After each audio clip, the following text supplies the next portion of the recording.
Bienvenidos al podcast de Enlaces de la Construcción, medios que construyen. Iniciamos. ¿Estamos listos, señorita productora? Adelante. Muy bien, muchas gracias a todos. Muy buen día, ¿cómo están todos ustedes? Gracias por acompañarnos a un programa más de Enlaces de la Construcción, transmitiendo desde la ciudad de Guadalajara, desde nuestro estudio en la ciudad de Guadalajara, México, para todo el mundo por medio de las plataformas de Facebook Live y por la plataforma de guanatosfm.net, radio online, radio por internet.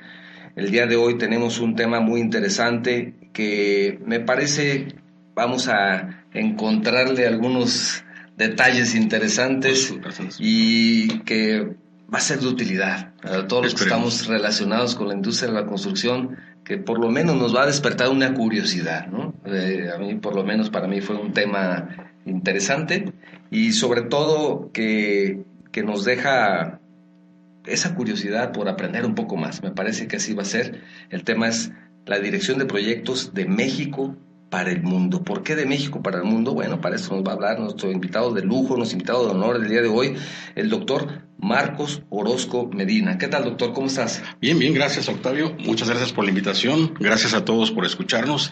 Y pues aquí estamos a traer algunas noticias de algunos temas importantes.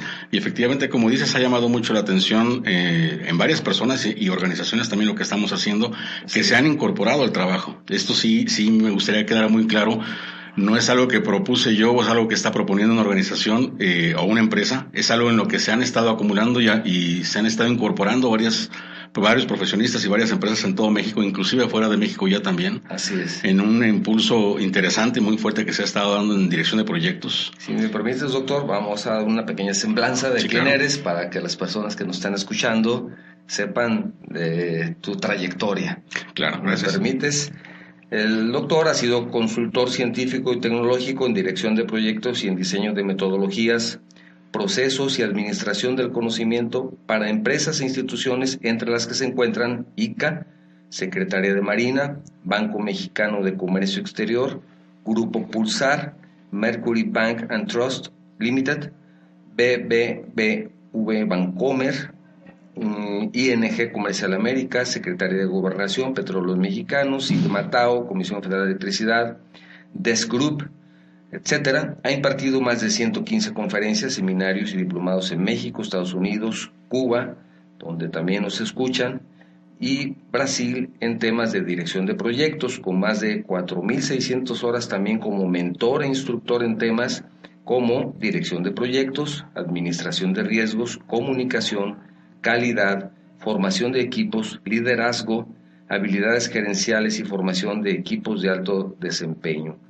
Ha tenido participación en más de 126 proyectos en los últimos 26 años en áreas como seguridad de datos, transferencia de tecnología, calidad, construcción, energía, tecnología de información, formación de profesionales, normatividad, metodologías, etcétera. También autor de 4 libros en temas de dirección de proyectos y colaborador en la traducción al español de metodología de dirección de proyectos ante desastres del Project Management Institute, el conocido como PMI. Sí, doctor. Actualmente presidente del Instituto Mexicano de Dirección de Proyectos, director general del Bufete de Consultoría Tecnológica y presidente del Subcomité de Dirección de Proyectos, Programas y Portafolio del Comité Técnico de Normalización Nacional de Industrias Diversas en la Secretaría de la Economía. Gracias, doctor, nuevamente por estar aquí. Gracias por la invitación. Es un tema interesante, la dirección de proyectos, y si estás de acuerdo, me gustaría que empezáramos con un contexto histórico de dónde viene esto de la dirección de proyectos, cómo estamos en México con eso. Sí, fíjate que ahí hay un tema interesante. Muchos que se dedican al tema de proyectos, inclusive con los conceptos actuales, les causa un paradigma distinto en entender de dónde viene. Proyectos se han hecho desde la historia del hombre, las pirámides, por ejemplo. Sin embargo, el concepto actual de dirección de proyectos no tiene más de 100 años de fundación. Los proyectos que se hacían antes se basaban básicamente en lo que es diseño, pero no se planeaba lo que es el manejo de recursos humanos, el manejo de materiales, la calidad como tal no existía hasta hace algunos años recientemente, el manejo de riesgos nunca se dio. Entonces, no tiene más de 100 años que el cuerpo de conocimientos de dirección de proyectos abarcando todos estos temas empezaron a conjuntar en un moderno concepto de dirección de proyectos. Inclusive hay un tema muy básico en ese sentido. El concepto y la palabra de planear no existía hace más de 100 años. Uno hacía diseños de un puente y eso es lo que uno utilizaba para construir un puente. Pero planear, es decir, anticipar lo que uno iba a hacer, las actividades que uno tenía que hacer o lo que iba a requerir para el proyecto, no se hacía. No se consideraba que se tenía que hacer planes. Más allá de lo que eran, por ejemplo, en casos de guerra, los planes estratégicos, de tener una idea de hacia dónde voy. Pero la planeación como tal no existía. En la construcción. En la construcción y en cualquier otra área también. Principalmente el tema de dirección de proyectos se origina y viene por el sector de la construcción precisamente. Eso es algo que ocurrió en todo el mundo. ¿Qué pasó? En muchos países del mundo, Estados Unidos, Project Management Institute, por un lado, antes de ellos, en el caso de Europa, International Project Management Association, se empezaron a dar cuenta en muchos países que el manejo de proyectos tenía que ver con algo más que solamente la carrera o la profesión, ingeniería civil, arquitectura o electrónica, sino tenía que ver con un concepto más técnico y administrativo de cómo manejar y prever todo lo que se tenía que hacer en el proyecto. Entonces se dieron cuenta con que independientemente de qué se tratara el proyecto, todos manejan, por ejemplo, dinero. Y el manejo del dinero, los costos no cambia de un área a otra área, sigue siendo la moneda que usa el país. El manejo de los calendarios, las 24 horas siguen siendo 24 horas aquí en China o en Alemania, entonces el manejo de los tiempos, el manejo de la calidad, el manejo de los riesgos es equivalente en cualquier tipo de proyecto independientemente del sector o la industria a la que corresponda. Esto empezaron a darse cuenta en el sector de la construcción y empezaron a juntar o a recuperar todo lo que son buenas prácticas, cosas que ya son funcionales y que se habían probado para formar un cuerpo de conocimiento sobre el tema de proyectos. Empezó en Europa, Estados Unidos le siguió y poco a poco cada uno de los países en todo el mundo se ha estado incorporando a esta corriente. Es algo que empezó hace 50 años aproximadamente. En México, como en muchas otras cosas, pues empezamos tarde. Lo primero que llegó aquí en México fue un brazo del estándar que viene de Estados Unidos, de PMI, porque lo tenemos cercano, más cercano que Europa. Esto fue hace unos 25 años aproximadamente, y pues lo que hacen es promover el estándar que se desarrolló y que se maneja en Estados Unidos, que ha crecido en varios países también. Sin embargo, en México, igual que otros países, pues ha estado creciendo también la necesidad, tanto de los profesionales como de la industria, de desarrollar un cuerpo de conocimientos estándar y propio para cada país. Después de las Olimpiadas que ocurrieron en Inglaterra, se juntaron varios países para formar un estándar internacional o una comunión de todos los estándares que existían en ese momento, y se juntaron con ISO en Europa para empezar a trabajar en lo que ahora se conoce como el ISO 21500. Sin embargo, cada uno de los países tenía formas distintas de ver el manejo de proyectos. Comentaba anteriormente contigo, en el caso de Estados Unidos todo está basado en procesos. En el caso de Europa todo está basado en competencias. En Estados Unidos te dicen es primero A, después B y después C, y en el caso de Europa te dicen tienes que ser muy bueno para manejar a la gente, tienes que ser líder, tienes que manejar equipos, tienes que negociar, y con todo eso sacas proyectos. En cada país fueron haciendo las cosas de manera distinta o juntando o apegándose a algunos de los modelos. ¿Qué hicimos en México? No teníamos que inventar el hilo negro. Tomamos precisamente mucho de lo que ya existía a nivel internacional y lo que se hizo en la ISO 21500 en Europa a nivel internacional, y el estándar que hemos desarrollado aquí en México tiene que ver tanto con competencias como con procesos. Y eso se volvió muy interesante a nivel internacional. Se conjuntó esas diferencias entre los Estados Unidos y Europa. ¿Por qué esas diferencias desde tu punto de vista? ¿Por una situación cultural, te parece? Cultural principalmente. Estados Unidos está muy enfocado a los tiempos y a los procesos y a las entradas y salidas y resultados, que es precisamente como lo tienen definido. En el caso de Europa, aunque reconocen el manejo de los procesos, están muy enfocados en la habilidad que tenga el director de proyectos para manejar un proyecto. ¿Cuánta experiencia tienes? ¿Cómo manejas a la gente? ¿Cómo negocias? O sea, si tú, un director de proyectos, conoce un proceso perfectamente, pero no sabe tratar a las personas, es probable que tenga muchos problemas. pero también ha estado ocurriendo lo mismo al revés en Europa. Una persona que es muy bueno para manejar a la gente y tiene un equipo de gente que se pone la camiseta por él y trabaja arduamente, llega a tener problemas porque tiene un desorden en la información. No tiene conocimiento de los procesos. No tiene conocimiento de los procesos, tiene las cosas, todos hemos conocido a gente muy buena onda, muy amigos, solucionan las cosas, pero tienen un desastre de información y de orden que no permiten o no dan muy buena impresión en el trabajo tampoco. Entonces, como había que balancear. México, ni muy ni tan. Exactamente, había que balancear un poquito las cosas. Sí. Entonces, ¿qué hicimos nosotros? Pues dijimos, ¿sabes qué? Las dos cosas valen la pena, las dos cosas son interesantes, vamos a juntarlas en un solo proceso, en un solo estándar. Pero en el momento de estar haciendo eso también nos dimos cuenta con que había cosas, digamos que un tercer aspecto, que ni los procesos ni las competencias estaban todavía observando. Uno de ellos, había comentado anteriormente, tiene que ver con algo que se originó precisamente en el área de construcción, pero que poco a poco se fue olvidando para los demás proyectos, y es el tema de los recursos. No hay ningún estándar actualmente en el mundo, excepto ahorita el de México, que le dé una atención especial al manejo de los recursos. Yo, por los proyectos o la experiencia que he tenido en el sector de construcción o energía, nos hemos dado cuenta que hay proyectos que inclusive el 80% del valor del proyecto está enfocado en los materiales, como el caso de la construcción.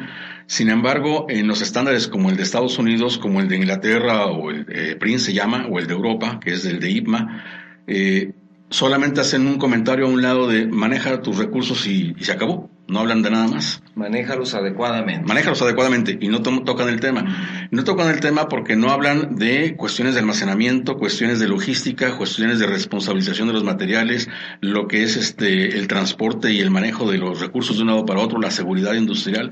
Todos esos temas están olvidados internacionalmente en los estándares de proyectos. Sin embargo, en el México lo pudimos recuperar otra vez y sacar a flote. Y se empieza a trabajar con la idea de ya teniendo todo esto, con la norma mexicana. Con la norma mexicana. ¿Qué ocurrió en México? Vimos que efectivamente hay gente que se empieza a certificar ya desde hace muchos años en el estándar americano, otros en el estándar europeo, también en el estándar inglés. Que el americano es el PMI. El PMI. Sí. En el europeo es el de IPMA, el de PRINCE está hecho por la Secretaría, el equivalente a la Secretaría de Economía de Inglaterra también, que son los tres más conocidos a nivel mundial. Ahora, se certificas en PMI porque no había en México. No había en México, exactamente. No había una norma y mucho menos poder certificarte en eso. No había. Sin embargo, tanto la industria como el gobierno empiezan a reconocer que hace falta estandarizar la forma de hacer proyectos. Vamos a ponernos en el caso de un cliente, ya sea tanto el gobierno como una industria privada. Yo subcontrato a un proveedor para que me haga un proyecto, una construcción de un edificio. Sí. Dependiendo de a quién contrate o a quién licite el contrato, pueden llegarme 3 proveedores y los 3 me entregan proyectos o propuestas de proyectos de maneras distintas, con calendarios hechos de manera distinta.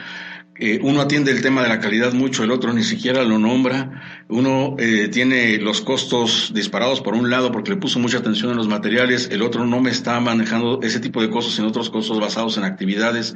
Entonces, no está estandarizado la manera en cómo se maneja, se forma, se gestionan los proyectos y se entrega y se maneja inclusive la información. Entonces, para esto nos puede ayudar mucho una norma. Una norma. Bueno, vamos a hablar primero. Nos ayudaría un estándar.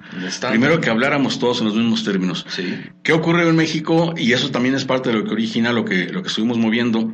Existe la ley de obra pública que habla de conceptos de proyectos en sus términos, sí, lo cual no está mal. Sin embargo, aparece también o existe la ley de adquisiciones para otro tipo de proyectos que no son obra pública, que también habla de proyectos en sus propios términos y curiosamente no son iguales que los que se manejan en obra pública. Sí. Existe la ley de ciencia y tecnología que también habla de proyectos y también utiliza sus propios conceptos y términos de qué es proyectos, que es distinto de lo que manejan las otras 2 leyes. Entonces tenemos aquí muy sencillamente 3 leyes en México que hablan de cosas distintas, que hablan de lo mismo, pero lo hablan de manera distinta. Y si empezamos a hablar en la industria y si empezamos a manejar que algunas empresas, organizaciones se apegan a PMI en Estados Unidos, o se apegan a Europa, o se apegan a otros modelos, pues entonces cada quien empieza a hablar de proyectos de acuerdo a como Dios les dio a entender o como encontraron en un libro, pero de manera distinta.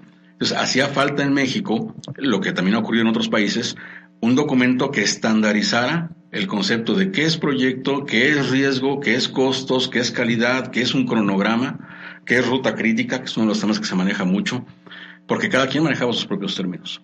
Entonces, el primer origen o intención en México es estandarizar los conceptos y el lenguaje de cómo nos referimos a proyectos independientemente del área que sea. Mucho comentaba, tiene que ver con el área de construcción, pero la segunda área más conocida en esto, o que más ha trabajado, es el área de sistemas. Y la tercera, por lo menos a nivel mundial, es el área de finanzas. Proyectos de inversión, proyectos de fusión de empresa, proyectos de desaparición de empresas o de transformación de la industria. Son proyectos que están en tercer lugar a nivel mundial, el manejo de proyectos como tal y de estandarización. Todavía en México no llega esa corriente muy fuertemente, pero bueno, entre sistemas y construcción tenemos ahí algo muy pesado, y sin embargo siguen hablando lenguajes distintos. Entonces, esto es lo que origina que en México se construya o se cree un organismo, Instituto Mexicano de Dirección de Proyectos, que es lo mismo que ha ocurrido en casi todos los países. El que más tenemos nosotros conocimiento por historia y por cercanía es el de Estados Unidos, que se creó hace más cerca de 50 años. Pero en todos los países existen organismos, y el primero fue inclusive el de Europa. Entonces se crea en México. Se crea en México. Hubo una intención, antes de crear el organismo en México, hubo una intención de crear un estándar nacional en el sexenio de Zedillo. No funcionó mucho, fue un asunto político más que otra cosa, no se trabajó tampoco en el tema. Después, cuando viene Vicente Fox en su sexenio, hubo un intento un poco más serio. Se asigna al Consejo Nacional de Normas y Certificaciones Laborales la creación del estándar, se desarrolla mucho, llegamos a trabajar ahí en un 85% de la normatividad y desaparece Conocer. Cuestiones políticas tampoco, nada que ver con esto. En esa época desaparece Conocer y deja trunco los trabajos que se estaban haciendo hasta ese momento. Conocer después volvió a resurgir, ya no dependiente de la Secretaría de Economía, sino de la Secretaría de Educación Pública. Pero las normas o los procesos que manejaba el Consejo Nacional de Normas y Certificaciones Laborales, Conocer, están más enfocados a cuestiones técnicas.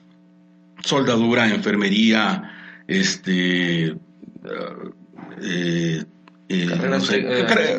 actividades técnicas más profesionales, y consideramos nosotros que el tema de proyectos, manejo de proyectos, es más profesional, inclusive hasta de posgrado en algunos casos. Entonces, en vez de regresar a hacer esto con Conocer, se decidió ir directamente con la Secretaría de Economía, la Dirección General de Normas, para crear una norma nacional sobre el tema. Hicimos una convocatoria a nivel nacional hace algunos años y afortunadamente y sorprendentemente se creó el comité más grande en la historia de México para desarrollo de normatividad. Fueron más de 60 organizaciones las que se apuntaron, con más de 100 profesionistas en diversas áreas para el desarrollo de normatividad en México. Aquí lo interesante es que una de las áreas que más fortaleció otra vez esto fue el área de la construcción. La Cámara Mexicana de la Industria de la Construcción está apoyando y estuvo trabajando en el desarrollo de esta norma. La Secretaría de Comunicaciones y Transportes, la Sociedad Mexicana de Urbanistas, la Sociedad Mexicana de Ingeniería de Costos.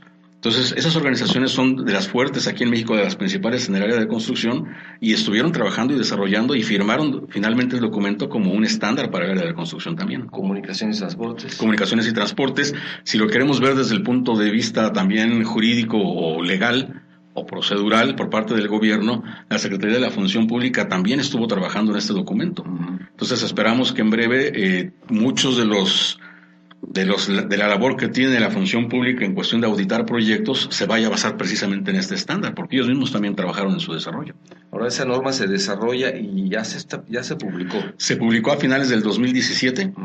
Hubo un break aquí con el cambio de nuevo gobierno, porque los que estaban ya salieron, llegaron los nuevos y estamos empezando a revisar con ellos. Pero la norma está temas nuevos. La norma está publicada como tal. La norma está publicada y se tiene que acatar. Se tiene que acatar. Comentaba. ¿Cuál es la norma? La norma es la NMX-R-091-SCFI, que son las siglas anteriormente de la Secretaría de Comercio y Fomento Industrial. SCFI-2016, que es cuando nace el proyecto. El proyecto nace en 2016 de manera oficial, en 2017 se publica en el diario oficial y todo el 2018, el año pasado, ya está entrando en vigor. Entonces se crea el comité, se empieza a trabajar. ¿Cuánto tiempo dura esto? ¿Cómo son los trabajos? Platícanos brevemente para conocer un poco más de cómo se hace una norma también, porque pues decir, sí, ya se publica la norma, aquí la traes y se ve muy bien, funciona muy bien, pero para llegar a este documento se requiere algo más. Curiosamente, no solamente buenos deseos. Al proyecto de norma lo tuvimos que manejar como un proyecto. No es fácil poner a trabajar a más de 100. Como un proyecto. Justamente de lo que está esta norma. No es fácil, o no fue fácil poner a trabajar a 100 especialistas con puntos de vista distintos a ponerse de acuerdo, vamos, en cómo se hace el proyecto. Entonces, partimos de la parte central o la parte medular de qué es lo que debía contener el estándar. Después se soltaron los temas, muchos de ellos participaron en sus áreas de especialidad. Comentaba, por ejemplo, la gente que se dedica a ingeniería de costos aportó mucho sobre el tema del manejo de los costos. Hay gente muy metida en el área de calidad, entonces ellos participaron en todo eso, y gente que que tiene inclusive certificaciones internacionales en los otros estándares que hemos comentado, pues una revisión general para ver cómo se enlazaba todo y cómo estaba todo estructurado y ordenado. Finalmente, pues llegamos a un documento que, como comentaba, la intención no fue inventar el hilo negro. Ya existía información en el mundo respecto de cómo hacer las cosas y cómo estaba la perspectiva de proyectos. Entonces tomamos lo que ya existía, y al momento de organizarlo o reorganizarlo aquí en México nos dimos cuenta que hacían cosas, algunos temas que estaban faltando a nivel internacional, que todos los hemos manejado en proyectos, pero curiosamente los estándares no lo estaban manejando. Comentaba, uno de ellos es el tema de los recursos. Pero otro tema muy importante que, por ejemplo, detectamos que no se manejaba tampoco a nivel internacional es el área de información. Desde hace varios años, debido a la globalización y a la tecnología, principalmente de los sistemas de cómputo, muchos proyectos generan mucha información. Inclusive hay proyectos de información. Entonces, en ningún área, en ningún estándar a nivel mundial, ni en Estados Unidos, ni en Europa, ni en Inglaterra, ni en Australia, están hablando qué hacer con la información.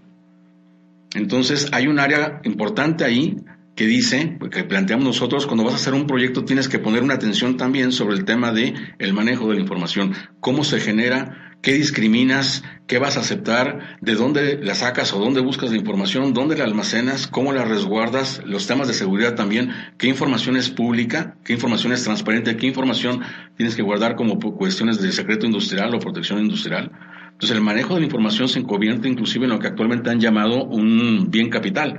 Es decir, es algo que para muchas organizaciones lo importante es la información y el conocimiento, no tanto la gente o los recursos o los materiales o la computadora o las oficinas que tengan, sino la información que han generado, porque es la misma que utilizan para seguir haciendo proyectos o para generar productividad. La información es poder. Información es poder. Entonces, vas a hacer un proyecto, sí tienes que revisar los temas tradicionales de calidad, los temas tradicionales de riesgos, hacer un cronograma, hacer una elaboración de costos. ¿Cuánto tiempo se elaboró la norma?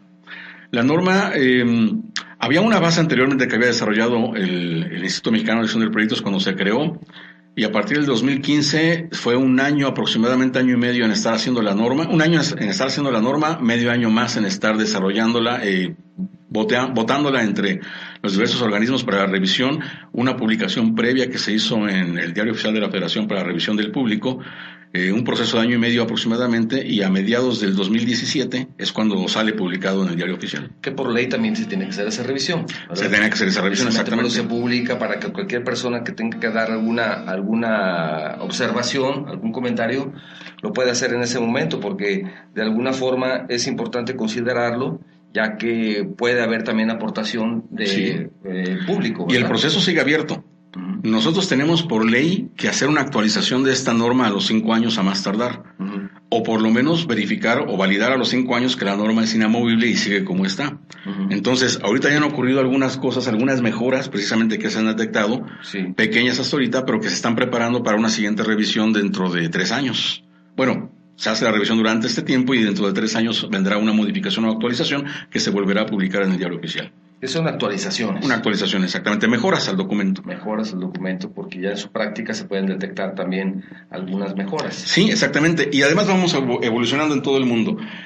El tema del estándar que se creó en México, que se publicó en el Diario Oficial por parte del gobierno, que creó el instituto y que colaboraron varias organizaciones y más de 100 profesionistas, no es algo que nos sacamos de la manga o se inventó o a alguien se le ocurrió.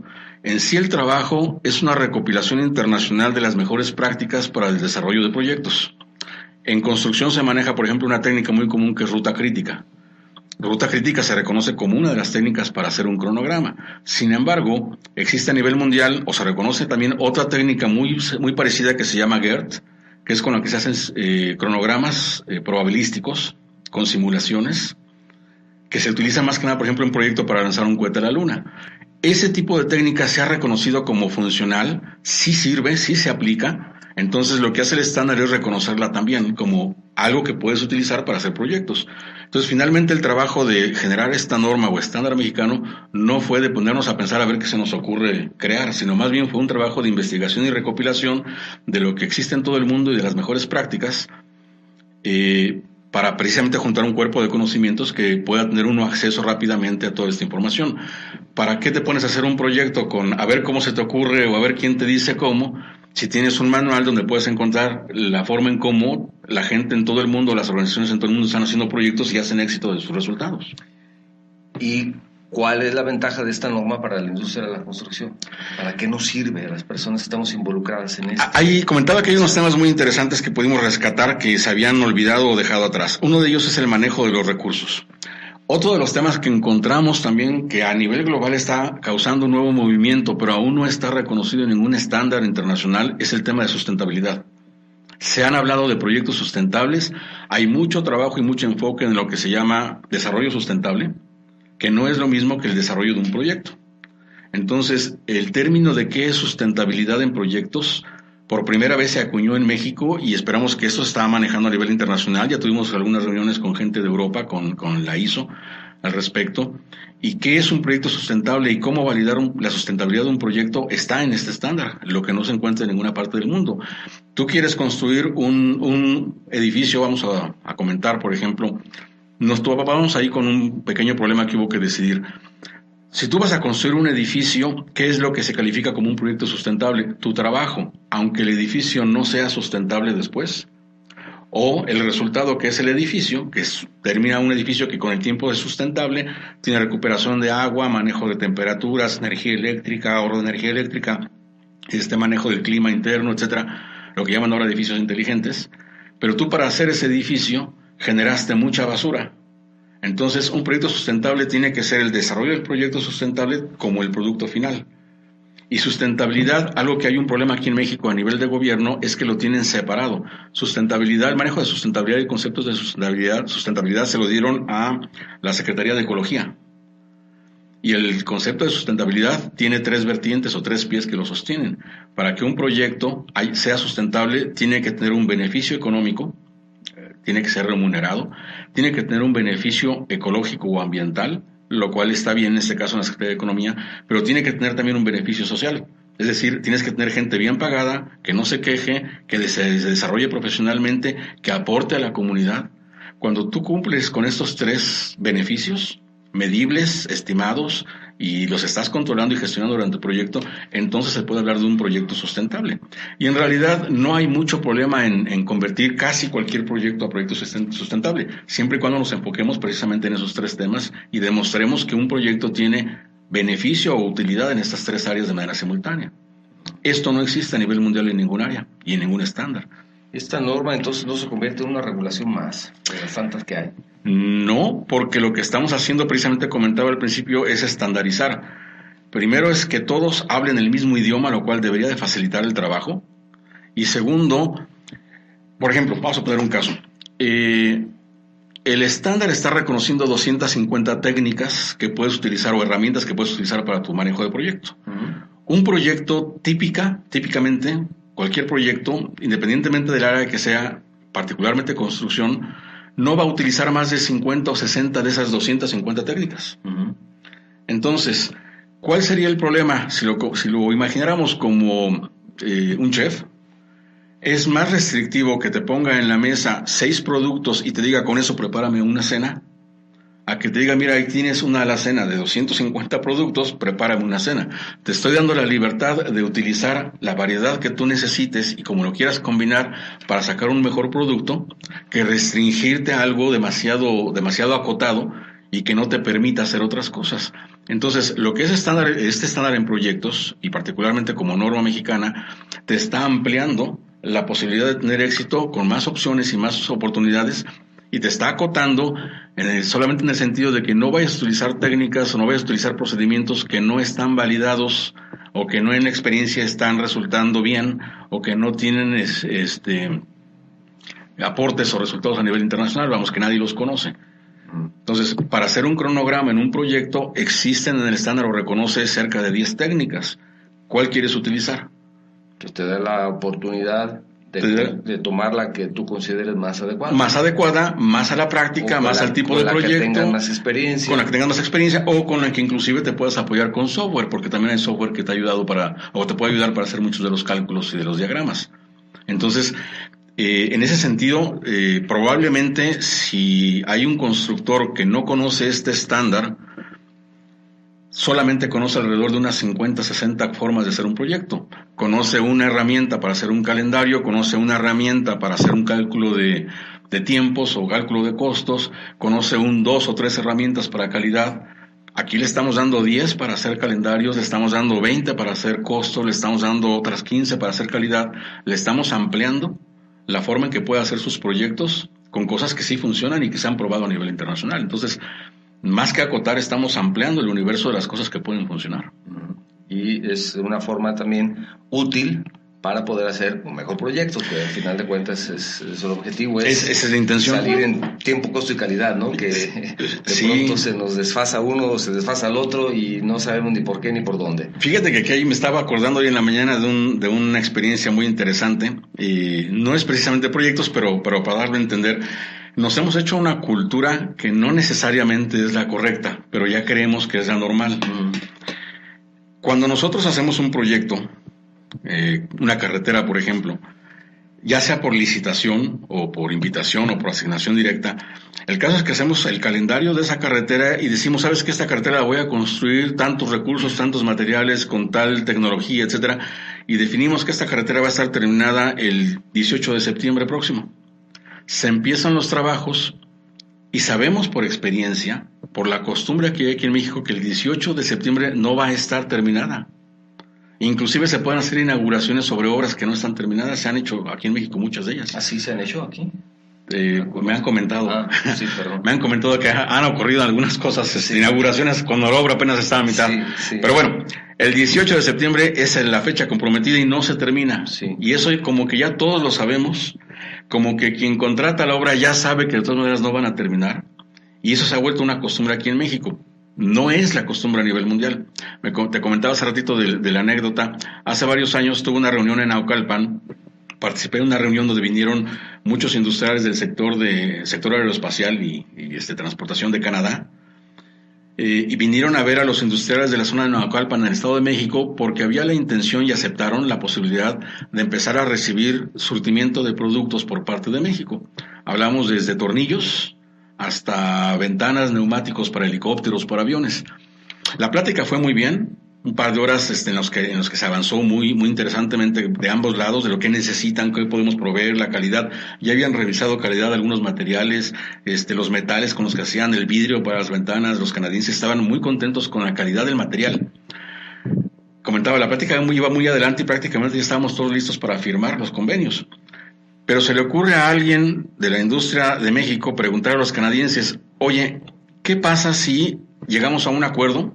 Yo tengo que estar surtiendo de ventanas, por ejemplo, y yo tengo una entrega programada para enviártela para tal fecha, el 5 de julio, y no te la puedo enviar y tengo un problema. No llega el 5 de julio, llega a lo mejor el 12 de julio. No creo que habría problema sobre eso. Entonces voltean los canadienses y se ven así como de, a ver, espérame, no estoy entendiendo qué me quieres decir. Sí, vuelven a explicar, si yo tengo un compromiso contigo de entregarte el 5 de julio 100 ventanas, con tal diseño y tal material, y no te las entrego el 5 de julio, sino hasta el 12 de julio, por ejemplo, no habría ningún problema. Y dijeron, a ver, espérame, nosotros tú quieres comprarnos un helicóptero, no tenemos ahí un hangar con 300 helicópteros para que pases y escojas el modelo y el color que te gusta. Nosotros de un catálogo que te mostramos, tú ves, seleccionas el helicóptero que quieras con las características que quieras y entra en orden de producción. Entonces el helicóptero que tú estás comprando te lo entregamos de acuerdo a una orden de producción dentro de 3 meses o dentro de 8 meses, 5 meses. Es decir, se programa la entrega de lo que estás comprando y se está trabajando en la producción. Todos los helicópteros que se están haciendo en este momento están en un ciclo de producción continua para la entrega de los aparatos. En ese proceso de estar construyendo los helicópteros, yo tengo el surtimiento de todos los proveedores de llantas, de tornillos, de ventanas, de hélices, de motores, que están llegando y yo los estoy recibiendo. Cuando mucho llegan a pasar a un proceso de almacenaje temporal de unos días y entran directamente ensamblado. Entonces, si tú me tienes que entregar ventanas y yo estoy fabricando helicópteros y de repente digo, pásame la ventana, es que no han entregado la ventana todavía, me paras toda la producción. Y el problema no es solamente para mí que me paras la producción y me detenga en ese momento. Todos los demás proveedores de todas las demás partes están empezando a hacer cola en la puerta para entregar lo suyo. Sí. Entonces empieza a generar un caos por todos lados. Es imposible que podamos permitir que eso pueda ocurrir. Te lo podremos aceptar, sabemos que a veces ocurren riesgos una vez, pero una segunda vez es imposible. No puedes entregar tarde porque descompones todo el proceso económico. Entonces, esto en Canadá es lo normal. En todo el mundo empieza a ser desde hace muchos años lo normal. Tú dices que el 15 de agosto terminas y entregas, el 15 de agosto terminas y entregas. En México se nos ha hecho normal decir, el 15 de agosto termino y ahí por ahí del 20, 25 te digo, todavía me falta algo. Pero no le ponemos año y listo. También. Del año próximo. Bueno, este estándar lo que nos está ayudando precisamente es a determinar las fechas de manera adecuada y además a cumplir con esos compromisos. Sí. Y está probado internacionalmente que esto funciona. Si me permites, doctor, vamos a mencionar un par de mensajes que tenemos aquí. Un comentario de Enrique Garzal. Gracias, Enrique, como siempre. Nos manda un mensaje de la Universidad de Ecatepec, a quien mandamos un saludo. Dice un abrazo, un gran invitado, el doctor Marcos, muchas felicidades. Y Luis Infante también nos manda un saludo a ambos. Gracias, Luis, por estar escuchándonos. Enrique Garzal de nuevo, saludos, un aplauso a la Cámara Mexicana de la Industria de la Construcción. Y comenta, dice, ¿existe la certificación para auditor de proyectos arquitectónicos y de ingeniería? ¿Qué tiene que ver la EMA o 11 al respecto? Ok, te platico. El estándar que se hizo es genérico para cualquier tipo de proyectos. Construcción, también sistemas, electrónica, finanzas, etcétera. Sin embargo, efectivamente hemos detectado aquí en México que hay 4 áreas principalmente que son las más encaminadas o más fuertes en el sector de proyectos. Por lo tanto, lo que ahorita se está trabajando a nivel de norma, posteriormente a este estándar, es una ampliación de esta norma hacia el sector de la construcción. Alguien comentaba cuando empezamos a trabajar esto, oye, no hay manera de regular los requerimientos mínimos para hacer un plano. Bueno, sí, pero no puede entrar dentro de esta norma, porque esta norma también va dirigida a la gente de sistemas, y en sistemas no van a hacer un plano. Sin embargo, eso es algo que sí se debe de hacer o sí se puede hacer para una ampliación de esta norma solamente para el sector de la construcción. Y eso es en lo que estamos trabajando actualmente. Una ampliación para el sector de la construcción, una ampliación distinta para el sector de tecnologías de información, una ampliación distinta para el sector de energía y otra ampliación distinta para el sector de ciencia, investigación y tecnología. 11 ha estado elaborando también normas, pero van específicamente sobre el sector de la construcción y próximamente deben estar publicando un par de normas relativas a la gestión y supervisión o gerencia de proyectos que debe de estar basado por ley en lo que está desarrollado y en los términos de esta normatividad. Si ellos sacan una norma de gestión o de supervisión de obra donde utilizan términos de proyectos que no están comprendidos dentro de ese estándar, su estándar sale de la ley, vamos, sí. Y por lo tanto se le tiene que derogar. Entonces, esto lo que hizo precisamente y la función que tenía es estandarizar un marco de referencia para que todos utilicen el mismo tipo de lenguaje. La Cámara Mexicana de Industria de la Construcción estuvo apoyando también todo esto. Era 11 y ¿qué otro organismo comentaban ahí? EMA, ¿qué ocurrió aquí en México? Cuando se generan los estándares, principalmente por parte del gobierno, el gobierno se empezó a llenar de muchas normas en muchos sectores. Hay muchas normas en el área del sector químico, en el sector de plásticos, en el sector de infraestructura, en el sector de laboratorios, métricas, etcétera. Entonces, quiso el gobierno dejar a un lado lo que es el proceso de quiénes certifican y quiénes no. Y entonces se crea en México lo que había pasado también por equivalencia a nivel mundial, la Entidad Mexicana de Acreditación, que es la EMA, precisamente.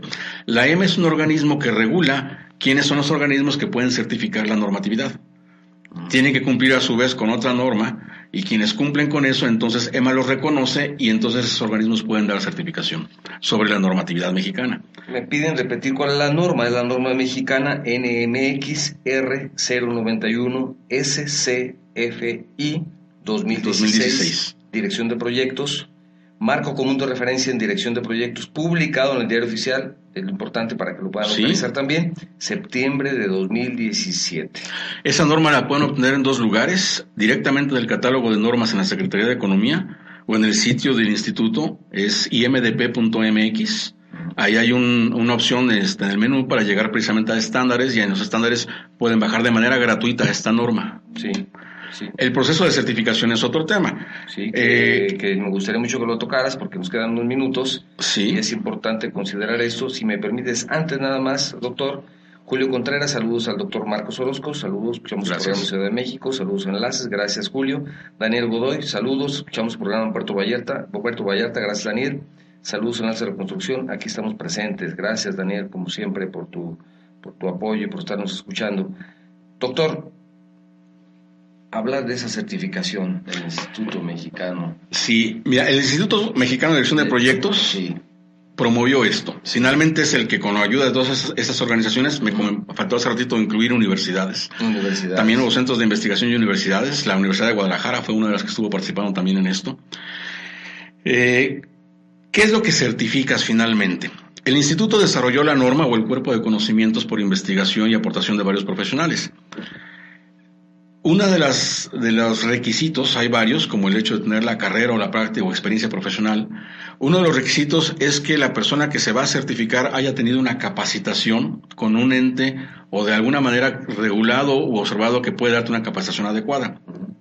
El instituto hizo a un lado ese tema para no ser juez y parte. Es decir, el instituto crea la norma, no se trata de capacitarte y también te registramos o te certificamos nosotros, sino está abriendo la puerta para cualquier otro organismo que quiera dar esa capacitación. También tiene un procedimiento que cumplir, tiene que tener, por ejemplo, una persona, por lo menos una persona certificada para saber que va a dar un tema que está alineado con esto. Pero entonces, en ese sentido, pues ya empezaron a ocurrir, tenemos ahorita una lista de 10 empresas que ya están en el proceso de certificarse para dar capacitación. 2 de ellas ya están autorizadas. A partir de la próxima semana aparecen en la página del instituto. Entonces, una persona tiene que capacitarse con ellos con un curso mínimo de 35 horas para poderse certificar. Es un requisito. Está también el hecho de tu currículum vitae, una fotografía, horas de vuelo le llamamos, una lista de todos los proyectos anteriores para revisar la experiencia. Y entonces aquí hay algo interesante. En el caso del certificado que se maneja con PMI, es un examen de conocimientos. En el examen que se maneja en Europa es una evaluación de competencias.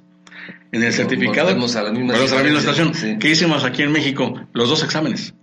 Para certificarte aquí en México, tienes que presentar un examen de conocimientos. Si lo pasas, obtienes automáticamente el certificado de director de proyectos asistente. Solamente garantizamos como institución que esta persona tiene el conocimiento, no la experiencia. Con la norma, sí, exactamente. La segunda parte del examen es un examen que es una pequeña entrevista de competencias de unos 40 minutos donde evaluamos a la persona lo que ha hecho anteriormente en proyectos, su competencia para hacer y su experiencia para hacer proyectos, y de pasar ese examen, esa evaluación, entonces ya obtiene el título de director de proyectos titular, que está un organismo, en este caso el Instituto Mexicano de Dirección de Proyectos, que voy a confirmar en este momento, no es una organización privada, es una organización pública sin fines de lucro, es una asociación a la que pertenecen y pueden incorporarse todos los profesionistas de proyectos del país. Está certificando como un cuerpo colegiado que esta persona tiene el conocimiento y tiene la experiencia para hacer proyectos. Y la otra pregunta, ahorita me acordé, decían para auditor.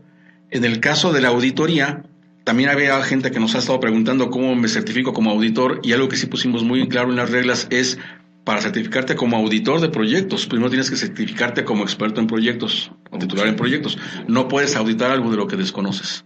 Claro. Entonces, entras al proceso de certificarte como director de proyectos y después viene un conocimiento adicional de cómo se hace una auditoría para entonces entrar a la auditoría de proyectos, a la certificación como auditor de proyectos. Claro, eso digamos que es un proceso lógico. Sin embargo, hay muchas áreas que certifican auditores sin conocer el tema. Bueno, ¿cómo auditas si no conoces? Bueno, también entonces, el ingeniero Fernando Rodríguez, ¿sí? Me permite, saludos aquí, estamos escuchando su programa en Zapopan, muchas gracias, ingeniero Fernando. Daniel Uribe, saludos, estamos escuchando su programa en Tijuana, Baja California, interesante el tema de los proyectos de México para el mundo, saludos al invitado. Disculpen la interrupción, pero como nos queda poco tiempo, por eso tengo que mencionar los mensajes que nos llegan, y porque si no se nos van, porque ya estamos casi en la orilla del programa. Entonces sí es importante certificarse. ¿Cuál es el futuro para esta norma? ¿Para qué? Vamos, ya vimos para qué sirve, pero ¿qué es lo que ves tú en el futuro y qué hace falta? ¿Darla a conocer más? Comentábamos, hay 3 vertientes aquí. Primero es, dejamos un poquito a un lado la parte formal o la parte legal. Ustedes tienen en la mesa un documento que te dice cómo hacer las cosas de mejor manera. Sería ilógico ser muy terco y decir, no quiero aprender. Yo sigo haciendo las cosas como Dios me dio a entender, como yo las entiendo, así funcionan y así funcionan y no voy a cambiar. Espérame, aquí hay un documento que es, vuelvo a lo que comentaba hace ratito, es una recopilación de las mejores prácticas a nivel mundial que trae mucha información de cómo han hecho los proyectos otras compañías y personas y empresas en todo el mundo para que las cosas funcionen. Entonces, lo de menos es échale una leída. Algo se te va a pegar, algo vas a encontrar muy interesante que vas a decir, oye, esto me puede funcionar muy bien. Voy a poner un caso muy interesante. Una de las cosas novedosas que pusimos también aquí a nivel internacional es un concepto que proviene del área de sistemas que le llaman agilidad.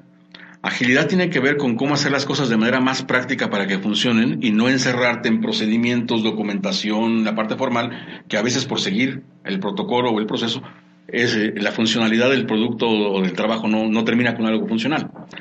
Entonces, ¿cómo lo haces? Y eso le han llamado agilidad. Bueno, hay una técnica que surge de las áreas ágiles que se llama stand-up meetings en inglés o reuniones de pie. Todos hemos sabido aquí en México que hay reuniones en las que nos citan y tenemos 2 horas en la reunión y no salimos de la reunión y muchos directivos lo saben también. A veces se juntan todo el día de reunión tras reunión tras reunión y son reuniones a veces improductivas. Entonces, sí se establece las reglas de lo que es una reunión de trabajo, seguir una orden del día, etcétera, pero hay una reunión especial que se puede manejar, que son reuniones de pie, que son de 5 a 15 minutos. ¿Qué se debe de ver? ¿Qué temas se tocan? Y como es parados, pues a nadie se acomoda tranquilamente para empezar a hablar del fútbol o de otros temas, porque van a lo que van, porque ya quieren irse. Y además, como son tan cortas, el que llega tarde ya no entró. Entonces, una metodología muy adecuada. Es una técnica que tú dices, bueno, yo creo que podría utilizar 1 o 2 reuniones a la semana en las mañanas cuando empiezo con la gente. ¿Qué se hace en esas reuniones? Rápidamente cada quien dice lo que hizo el día anterior, lo que ha estado haciendo, qué es lo que va a hacer ahora y con qué problemas se va a enfrentar. Porque así todo el mundo se entera de lo que está haciendo el otro y a lo mejor yo tengo la idea de cómo solucionarle un problema a él o yo me entero de lo que estás haciendo tú y lo que se compagina con lo mío. Es una reunión muy rápida. Esta idea de esta reunión te puede servir para tu proyecto, úsala. Claro. ¿No te sirve? Hay otras también. En este momento tiene la norma y tú dices, vayan conociéndola. Ok, vayan conociéndola, entren a ver. Pero va a llegar el momento que no la tienen que conocer nada más por gusto. Nada más por gusto, exactamente. Aquí es interesante. La Ley Federal de Metrología y Normalización hizo una modificación en el 2015 respecto de la normatividad. Hay 2 tipos de normas en México, las normas oficiales, que las tienen que cumplir a fuerza, no se pueden escapar de ellas, y las normas de calidad, que son las NMX, como esta precisamente. Tienes la opción de seguirla o de no seguirla, eso es a tu responsabilidad y a tu beneficio. Antes. En la modificación que hicieron en el 2015, la Ley Federal de Metrología y Normalización, el mismo gobierno reconoce, a ver, yo estoy sacando normas oficiales que todos tienen que seguir, inclusive el gobierno. Sí. Pero reconozco que hay unas normas de calidad que es la mejor manera de hacer las cosas. Sí. Es opcional, pero yo no puedo como gobierno sacar una norma que diga así se hacen bien las cosas, pero no seguirla. Entonces, estas normas, esta norma de dirección de proyectos, se vuelve obligatoria para el gobierno. Lo que ha ocurrido es que a partir del año pasado, precisamente cada vez más licitaciones que tienen que ver con obra pública, con el sector energía, con el desarrollo de sistemas por parte del gobierno, están ya empezando a solicitar gente certificada en proyectos. Entonces, cuidado, si piensan que es nada más una norma que va a ser letra muerta, no, cuidado porque pueden perder una obra, pueden perder un concurso, sí. Una licitación pueden salir, quedar fuera. Yo diría mejor al revés. Si ahorita tienen la oportunidad de entrarle, de una vez, pues van a ser los primeros en llegar a las licitaciones cumpliendo la ley o por encima de la competencia. Esta es un área de oportunidad. Es un área de oportunidad para ganar licitaciones. Yo tengo esto y tengo mi certificación y esto me da 8 puntos más y logro el contrato. Exactamente. Entonces, una ventaja competitiva. Una ventaja competitiva. Y la otra que está aquí también, en la ley ya existe desde antes un estándar que dice, una norma que dice, pues de acuerdo a la ley, tú no puedes utilizar una norma extranjera existiendo ya una norma mexicana. Sí, eso es ilegal. Hay que considerar eso también. Entonces, las licitaciones donde empiezan a pedir certificaciones en proyectos con una norma extranjera, como el caso de Europa, Inglaterra o PMI de Estados Unidos, son ilegales ya. Están fuera de la ley. Muchos lo están haciendo o lo están haciendo todavía por costumbre, porque es lo que venían haciendo o porque tienen desconocimiento de la normatividad. Pero pues tan sencillo como ponerla ahí por frente. Si tú conoces esto y alguien gana un proyecto utilizando... se puede echar para atrás el proyecto de acuerdo a la ley. Tú puedes también revertir esa decisión. La intención aquí no es ser policías. Creemos que el documento y la norma que se generó es tan bueno que, déjame comentarte, pensamos en México, pensamos en algo para México, y sin embargo ya tenemos gente de más de una decena de países que ha estado llamando y pidiendo la norma para empezar a utilizar en sus países.